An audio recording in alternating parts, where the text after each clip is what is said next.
Hi, I'm Jen Gaster from HR Heads, and very mindful that we are fast heading into the last month of 2021, and we start as HR professionals to explore the what next for the new year.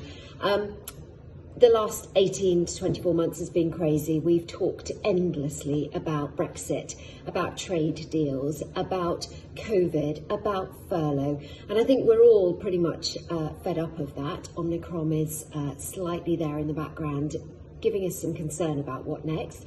But all being well, we are as a business surviving, and as an industry and a profession, we've been absolutely crucial to that survival. Certainly over the last year, 50% of businesses have outperformed what they expected to.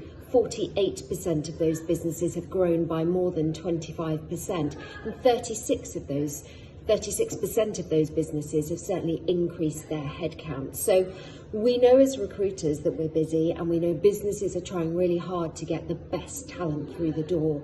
And I would suggest that that's where the challenge comes.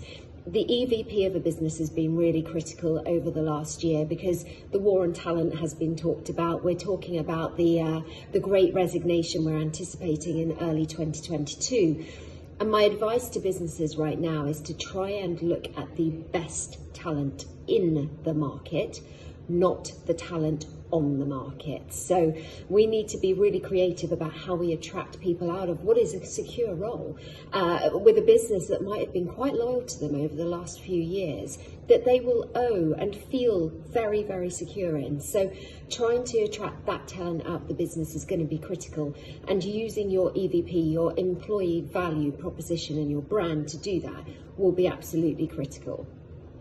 What does that mean for HR over the next sort of 24 months? Well, we're going to see, and we're already starting to see, a demand in employee relations experts come to the market. I'm working with businesses that are creating that as a brand new role, as much as I'm working with businesses that are adding to their teams that specialise in employee relations. And I'm not just talking about disciplinary and grievance and how to manage the casework. I'm talking about people that can specialise in working with line managers in the business to educate, to support them, especially where we've got leadership and management teams that are now working remotely. How do you have that difficult conversation? How do you respond when you're put on the spot?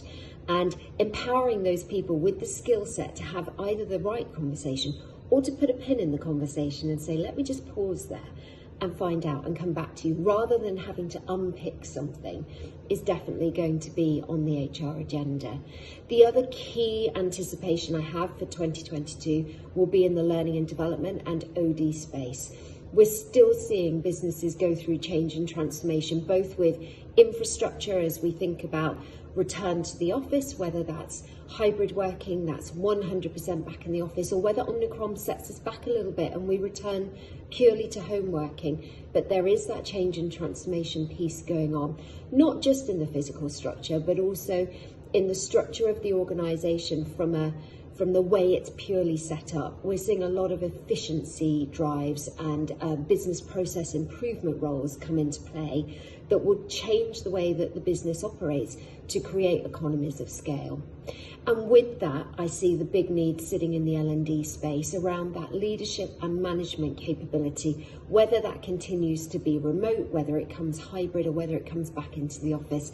There's going to need to be an investment in our people to make them feel really rewarded as an individual in the organisation. So those skills are going to come to the fore.